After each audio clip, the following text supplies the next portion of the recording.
Welcome to NTD News. I'm Jasmina Davis. Here are today's top stories. President Trump files a lawsuit in Wisconsin. It alleges state leaders and election officials committed unlawful and unconstitutional acts regarding the election. Attorney Sidney Powell files an election lawsuit in Arizona. It's on behalf of the state's Republican electors, alleging Dominion software manipulation. Mail-in ballots are coming in for Georgia's 2 Senate runoff races. Nearly 1 million mail-in ballots have been requested so far. The Arizona GOP inspected a sample of 100 randomly selected duplicate ballots and found that 2 of them cast for Trump had been altered.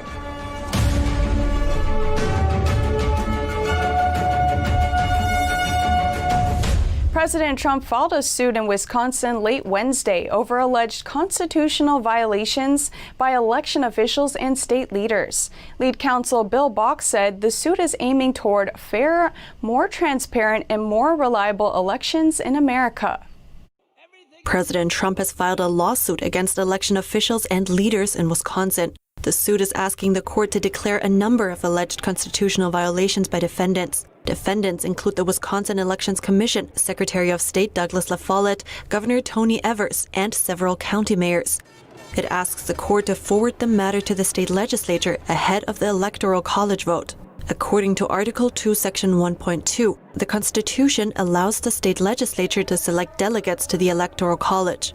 The lead counsel in the suit, Bill Bock, said in a statement that in Wisconsin and other battleground states, the rules of the election were changed at the last minute and guardrails against fraud were simultaneously lowered. The suit alleges violations of the Wisconsin Election Code, including proliferating unmanned mail-in ballot drop boxes, processing and counting vast numbers of mail-in ballots outside the visibility of poll watchers, and permitting ballot tampering. Rudy Giuliani and Jenna Ellis from the Trump campaign's legal team brought forth a series of witnesses to testify about allegations of election fraud. They spoke in front of Michigan's House Oversight Committee. Some representatives there said the witnesses should not be believed and that they were lying. But the witnesses said they were telling the truth about what they saw and experienced. Witnesses testified in front of the committee for nearly 4 hours. They detailed their experiences working at the TCF Center in Detroit during the election. When the GOP people were getting escorted out with or without handcuffs, every poll worker and all Democrats stood and clapped like it was some kind of, they all won a lottery ticket. And that is exactly when I decided I'm going to do this, because that was heartbreaking, because these people were doing a job, a volunteer job. They were not getting paid. They all were leaving their work to be here for their country to ensure election integrity. And they were treated like criminals, and that's not fair. Not America. Throughout the entire night, many employees were conducting theft of duplicate ballots. So they would come up to the table of duplicate ballots, grab 3 or 4 duplicate ballots, run back to their table, give one to another person at another table, and never complete the duplicate process. And Nick said that there was a big data loss. They started freaking out, stepped off the stage, got on their phones. I asked them what was going on. They said it was taken care of. Nick sent Samuel over to this warehouse for about 3 hours. What I believe is it wasn't a data loss. It was actually when they found out Trump was ahead 100,000 votes, and they sent Nick over there to assist with these ballots that came in these vans full of ballots. The questioning sessions got hostile at times. Representative Cynthia Johnson said these witnesses should be under oath and said they were lying. Rudy Giuliani responded, saying that every witness in the hearing has presented affidavits which were made under oath on penalty of perjury. Point of order is to have them under oath. You're out of order. As I've said, this is something that is not done here in this state. It's really only It may not be done under the state, but you're allowing people to come in here and lie, and I know they're lying. When Committee Chair Matt Hall asked if there was so much fraud, why haven't more people come out to testify, Caron said it's because people's lives are destroyed if they do. I'll tell you why. My life has been destroyed. My life has been completely destroyed because of this. I've lost family. I've lost friends. I've been threatened. My kids have been threatened. I've had to move. I've had to change my phone number. I've had to get rid of social media. Nobody wants to come forward. They're getting threatened. Their lives are getting ruined. I can't even get an actual job anymore. I can't. Because Democrats like to ruin your lives. That's why. All right. Jenna Ellis said to the Michigan State Legislature, it is very apparent the circus has only been on one side. Ellis said that honest, sincere, and forthright citizens were bringing their concerns to the legislature, but the representatives were saying there are concerns but only looking forward. She said the body was not doing their constitutionally obligated and mandated duty and urged them to carry out their roles. What the Constitution obligates you to do is to take back your plenary power because the certification was false, clearly. And you can do that, and you should do that, because you have an obligation as state legislators. Giuliani said the hearing only saw a small portion of the witnesses, and there were many more who submitted affidavits. Christina Kim, NTD News. During the Michigan hearing, dozens of Trump supporters gathered outside the government building to voice their concerns about voter fraud. Our reporter on the ground interviewed some of them to see what they have to say. As the president's personal attorney, Rudy Giuliani, testified before Michigan's House Oversight Committee on Wednesday, dozens of Trump supporters stood outside to show their support. It's a cold day. We were down here yesterday. We really didn't want to come, but we know that for our kids and our grandkids to live in a free country, we got to be here. We're standing up for them. We need to stop the steal. We need to stop the takeover of American freedom. We need to stop Biden and all these criminals from taking our freedom. Some of the people there were poll challengers that witnessed election interference and faced intimidation when they tried to call it out. When several people at a table I stood at had a monitor that showed birth dates 1/1900, how many people could be born on the same day? The ballot has a number on it, and so does the envelope that it comes in. And so that's one of the things we can check as poll challengers. And in order to do that, you have to step up to the table because it's written so small. So I stepped up to the table and I noticed that the number didn't match the number on the ballot, didn't match the number on the envelope, which suggests that it might be fraudulent. I can't see when I look at that if it's Trump or if it's Biden. So it's not like I'm just going after a Trump ballot or just going after a Biden ballot. So I saw that it didn't match, and I stepped up, and I waited to see if they would pass it through and notice, and they didn't. They just let it go right through, so I said something. I said, hey, I'd like to challenge that ballot. There's a mismatch. And instead of saying, oh, well, thanks for catching that, they immediately jump into this COVID thing where they say, you're threatening my people, you're trying to kill us, COVID this, COVID that. They call a supervisor over almost immediately, like he was trained to come over there and intimidate you. The Michigan hearing went on for over 4 hours and had several witnesses come forward about voter fraud. Don Schran, NTD News. White House Press Secretary Kayleigh McEnany called repealing Section 230 a very important issue. She said the president is serious about tackling it and he would veto the defense bill. White House Press Secretary Kayleigh McEnany says President Trump is serious about vetoing the National Defense Authorization Act. It's to repeal Section 230 protections for social media giants.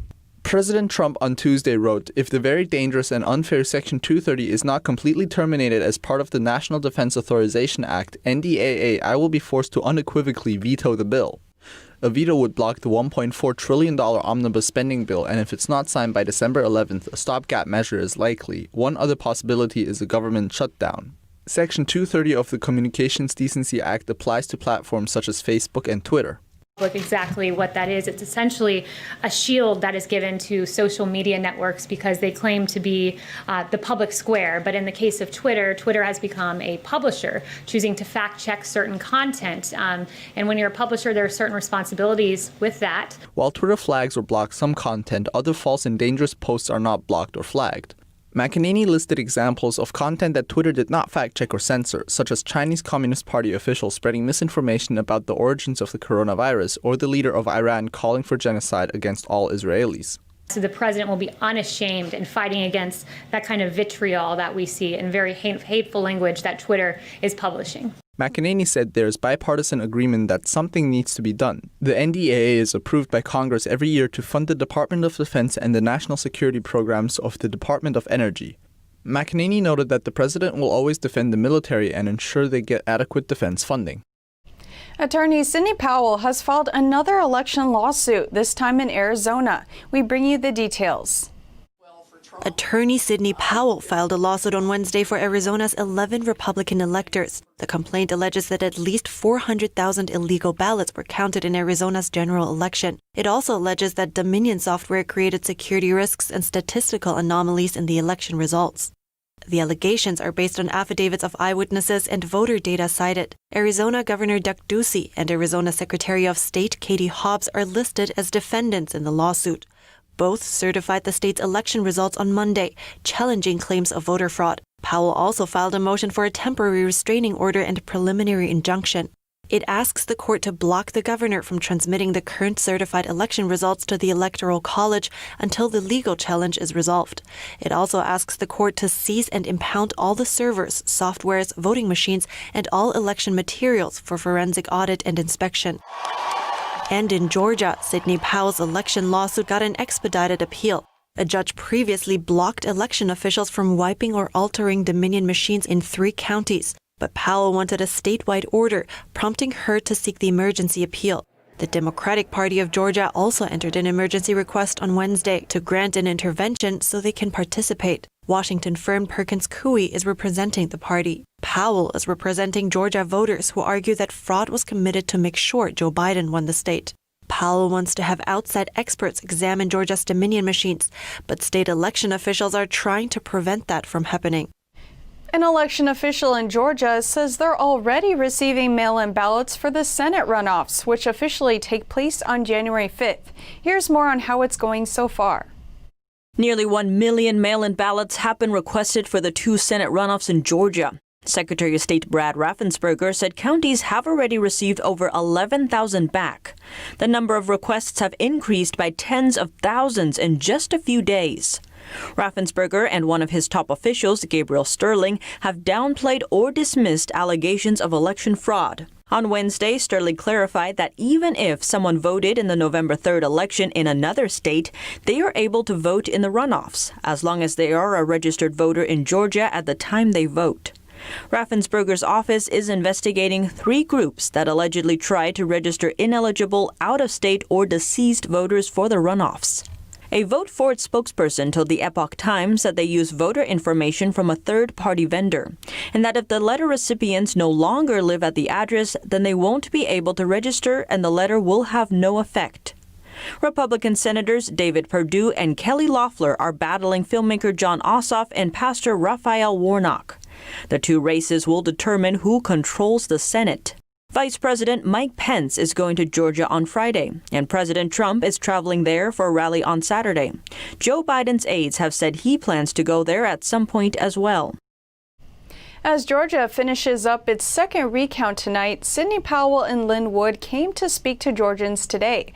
They raised some of the key arguments, including allegations of foreign interference in this year's election.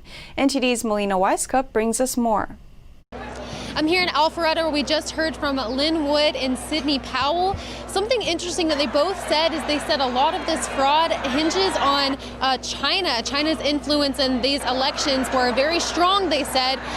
Sidney Powell said that China is to blame for a lot of the machines flipping the votes and a lot of problems there, while Lynn Wood went so far as to say that Governor Brian Kemp and Secretary of State Brad Raffensperger have actually been bought off by the Chinese Communist Party. We know very little about that evidence in particular, but I'm sure that's something he's looking closely at. He's also mentioned this in multiple interviews before, so that's something that he again reiterated today. You're not going to sell our votes to China. We're not going to vote on your damn machines made in China. One thing Linwood told us after he walked off stage is that he believes that this fraud has been going on for 20 years. And he said he thinks it took until now, when Trump is very loud and proud about the truth, before they actually started looking into this fraud. They put in computer algorithms in the software. They've been doing it for 20 years. So they got about a 3% swing from Trump to Biden in the computers, and then they piled on with the paper ballots. When Trump fooled them all and he won by such a large margin, they had to stop the count and start shipping in paper ballots. For 20 years, why now? What's happened for 20 years? Maybe because it took Donald Trump to start telling people the truth. Linwood has also been known to call on Republicans here to hold off on voting for the Republican senators, Loeffler and Perdue. He says that they should first have faith in the election system before they try to vote again in this Senate runoff. I asked him how he felt about, if the Democrats take those seats instead, and he said who takes the seats is not that big of a deal. It's a matter of the integrity in the elections that he's most concerned about. Do you think it's something to worry about, that the Democrats will take those seats? Or I don't care who takes the seats. I just want a fair vote. It's not going to be fair till they clean it up. So they need to order a new election that's fair and honest with machines made in America. Then whoever wins, wins. But today we also heard from C.J. Pearson and Vernon Jones, and both of them seemingly disagree with Linwood on that point. They say that they really want the senators, the Republican senators, to go ahead and secure those seats just in case, CJ told us, just in case the lawsuits do fall through and Biden does become the victor, they are the last line of defense. So CJ told us how he felt about that. Unfortunately, if Joe Biden does indeed somehow become president, we will need defenses in Congress to ensure that he is not able to push through his radical left agenda. And that road runs through Georgia. It runs through Loeffler's seat. It runs through through Perdue's seat. And so it's so important that we get them elected. What I have liked, I've heard from Loeffler and Perdue, they both called on Secretary Brad Raffensperger to resign. He needs to resign.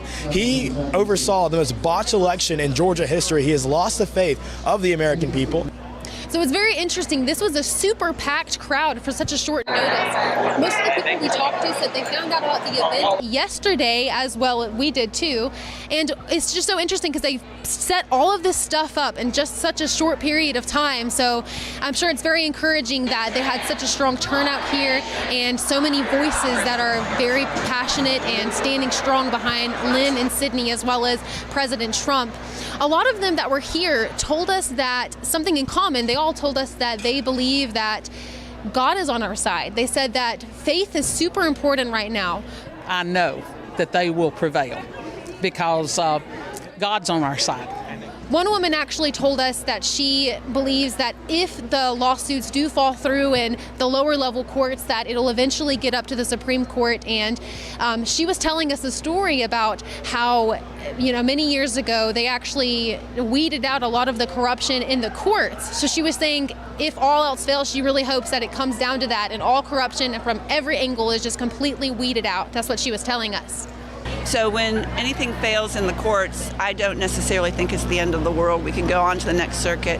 I think a lot of people are depending on the Supreme Court, and hopefully it's not corrupted, but what we pray, then the last line of defense, I think, is prayer after the Supreme Court. So tomorrow we'll have a hearing here in Georgia at the state capitol, taking a look at a lot of these lawsuits and all of these affidavits. So we'll keep you updated on that tomorrow. Thanks for watching. Melina Weisskopf, NTD News. There are some important updates from Arizona. After inspecting a sample of 100 duplicate ballots, the Arizona GOP found 2 cases of fraud. Election officials have agreed to expand the inspection. The chairwoman of the Arizona Republican Party, Kelly Ward, announced Wednesday her party has completed the inspection of a sample of duplicate ballots in the state and found that 2 ballots cast for Trump were altered. A duplicate ballot is a ballot that's either damaged or is unable to be read by the tabulation machine. Election workers then have to duplicate the original ballot onto another ballot to be processed by the machine. A local court had granted the inspection as a part of the election petition filed by Ward. The sample of 100 duplicate ballots were selected at random by election officials. According to the chairwoman, one of the original ballots showed that the person voted for President Trump, but the duplicated copy switched the vote to Democratic nominee Joe Biden. Another original ballot showed the person voted for Trump, but the duplicate copy was voided. President Trump and Biden are separated in Arizona by some 10,000 votes, or 0.3%. Therefore, a 2% error is significant enough to alter the outcome. The president tweeted the same day, "This would be, if carried forward, approximately 90,000 votes more than we need to win the state." Elections officials in Maricopa County then agreed to expand the inspection to 2,500 additional duplicate ballots. There are approximately 28,000 duplicate ballots in Maricopa County. Despite ongoing lawsuits in Arizona, Democratic Senate candidate Mark Kelly was sworn into the U.S. Senate on Wednesday, replacing Republican Martha McSally. The Justice Department says more than 1,000 Chinese military-linked researchers have left the United States. That's after authorities arrested several suspected undercover Chinese military officers over the summer. The Assistant Attorney General for National Security said those arrests were just the tip of the iceberg. An investigation uncovered a vast network of suspected undercover Chinese military-linked researchers across the country. Earlier this year, at least 4 Chinese researchers were arrested and charged with visa fraud for hiding their military connections. A Chinese visiting student was indicted on similar charges in January. The Chinese consulate in Houston was also forced to close. Court documents say the Chinese regime was instructing the students to destroy evidence and was coordinating efforts to evacuate them from the United States after the scheme was discovered. The Trump administration expanded economic pressure on China's Xinjiang province on Wednesday. It banned cotton imports from a powerful Chinese quasi-military organization that it says uses forced labor. The U.S. banned cotton from one of China's largest cotton producers on Wednesday. A ban will be slapped on both cotton and cotton products from the Xinjiang Production and Construction Corps. The XPCC is a quasi-military organization that the U.S. says uses forced labor of detained Uyghur Muslims. The move is in line with the Trump administration's hardening approach to China and increased pressure on China's western region of Xinjiang. Homeland Security Secretary Kenneth Cuccinelli said the Made in China stamp should serve as a warning label, adding that, quote, "The cheap cotton goods you may be buying for family and friends during the season of giving, if coming from China, may have been made by slave labor in some of the most egregious human rights violations existing today." The UN estimates that there are about 1 million Muslims being held in camps in Xinjiang, but China says the camps are vocational training centers needed to fight extremism. Major brands including Gap, Patagonia and Zara, who have spoken to Reuters, say they did not source from factories in Xinjiang, but couldn't confirm that their supply chains were free of cotton picked from the northwestern province. The US Border Agency also said a region-wide Xinjiang cotton import ban was still being studied. US apparel and textile makers have criticized a broader ban, saying it's impossible to enforce. But on Wednesday, clothing and retail groups welcomed the XPCC-specific ban. The business and paramilitary entity accounted for 30% of all of the cotton produced in China in 2015. Coming up, New York Governor Cuomo says New York is set to get 170,000 dosages of the new CCP virus vaccine. And New York City Mayor Bill de Blasio tours a rapid virus testing lab set up by the city.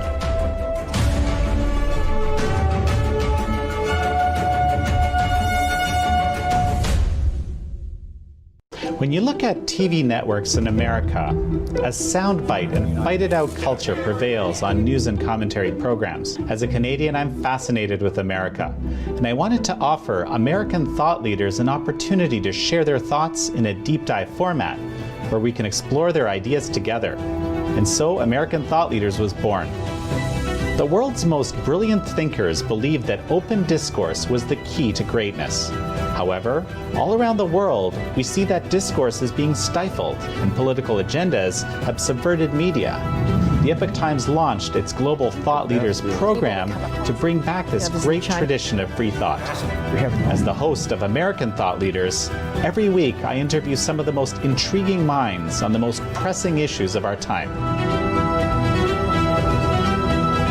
Be sure to check out our new episodes every week.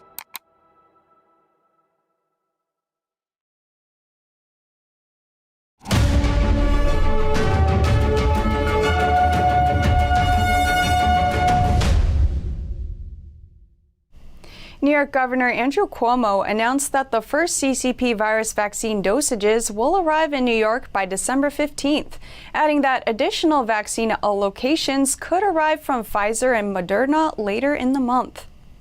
The first vaccine delivery to New York will be 170,000. The federal government distributes the vaccine by percentage of population of that state. Cuomo also said the country as a whole will get enough dosages from the federal government by the end of December. He says it will be enough to vaccinate 6% of the U.S. population. Later in the day, New York City Mayor Bill de Blasio toured the pandemic response lab. The lab processes 20,000 virus tests a day for New Yorkers and returns results within 24 hours. The lab is located in Manhattan at the Alexandria Center for Life Science. De Blasio touted the lab as a creation of the public sector. UPS is placing shipping limits on some of its largest retailers. This comes as holiday sales break records this year.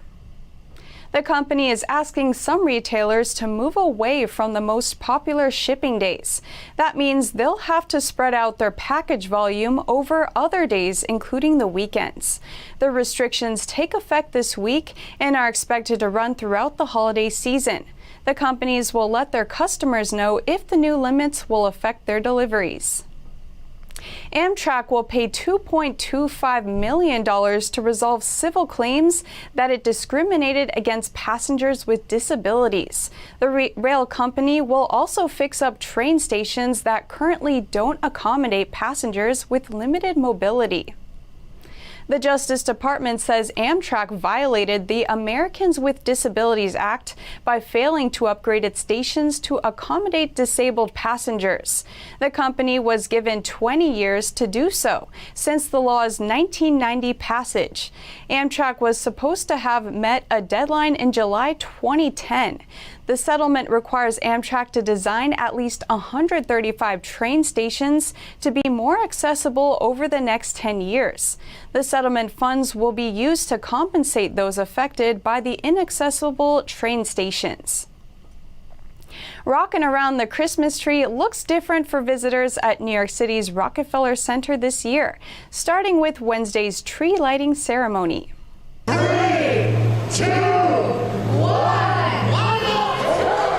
The tree had its holiday lights turned on in an event that was broadcast on television but close to the public. In the days following the lighting until the earlier part of January, those wishing to take a look at the tree will have to follow a host of rules.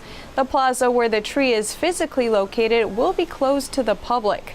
Instead, there will be specific tree viewing zones on the Midtown Manhattan blocks on either side. Visitors will join a virtual line and can get text messages to let them know when it's their turn.